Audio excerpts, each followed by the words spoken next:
Before Samson was born, Israel was going through a difficult time. For 40 years, the Philistines had oppressed the people of Israel. In those days, there lived a man named Manoah and his wife.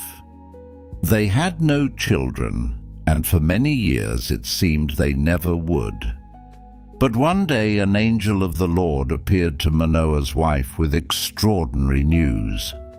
She would have a son, but this child would be different. He was to be dedicated to God from birth as a Nazirite. His hair was never to be cut, and God would use him to begin delivering Israel from the Philistines. In time, the promised child was born. His parents named him Samson. As Samson grew, the Lord blessed him, and something remarkable became clear.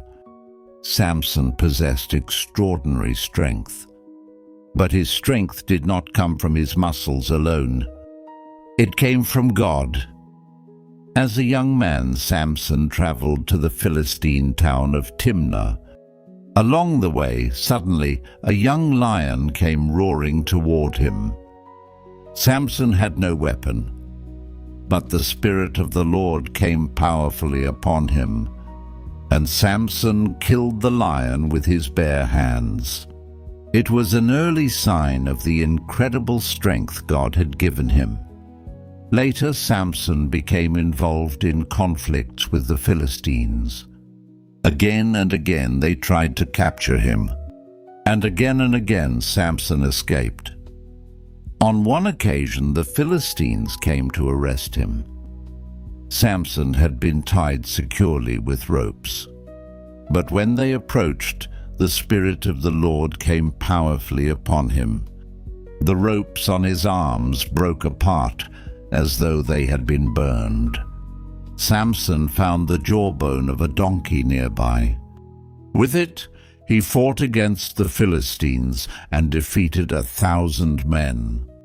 The man they believed they had captured had become their greatest fear. Samson eventually became a judge over Israel and led the people for 20 years. But although Samson was physically powerful, he had a weakness that no amount of strength could overcome. He often followed his own desires instead of wisdom, and eventually that weakness would cost him almost everything. Sometime later, Samson fell in love with a woman named Delilah.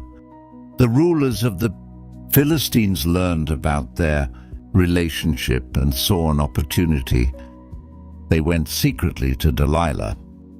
They offered her an enormous amount of silver if she could discover the secret of Samson's strength. Delilah agreed. One day she asked Samson, "Tell me the secret of your great strength. How could someone tie you up and overpower you?" Samson did not tell her the truth. He gave her a false answer. Delilah tested it. It failed. Samson remained strong, but she did not stop asking. Again she questioned him. Again Samson lied, and again his strength remained. Day after day, Delilah pressured him. Finally, Samson became tired of her questions, and he revealed the truth. "No razor has ever been used on my head," he told her, "because I have been a Nazirite dedicated to God from my mother's womb." Then he added, "If my head were shaved, my strength would leave me." Delilah knew that this time he had told her everything. She sent word to the Philistine rulers. Then she allowed Samson to fall asleep with his head in her lap. While he slept, his hair was cut. Then Delilah called out, "Samson, the Philistines are upon you." Samson woke. He thought he could escape just as he had before, but something was different. His strength was gone. More importantly, Scripture tells us that the Lord had left him. The Philistines seized Samson. They blinded him. Then they took him to Gaza, bound him with bronze shackles, and forced him to grind grain in prison. The man who had once terrified armies was now blind, chained, and humiliated. It seemed Samson's story was over. But in the darkness of that prison, something small began to happen. His hair began to grow again. Time passed. The Philistine rulers gathered for a great celebration in honor of their god Dagon. They believed their god had delivered Samson into their hands. Thousands of men and women gathered inside a huge temple. They ordered Samson to be brought out of prison so they could mock him. Blind and weak, Samson was led into the building. He asked the servant guiding him, "Let me feel the pillars on which the temple rests, so that I may lean against them." The servant placed him between the two central pillars supporting the building. Samson stood there in darkness. Around him, thousands celebrated his defeat. Then Samson prayed, "Sovereign Lord, remember me. Please God, strengthen me just once more."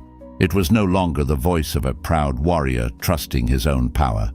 It was the prayer of a broken man who finally understood where his strength had always come from. Samson placed one hand against one pillar and the other hand against the second. Then he pushed with all his strength.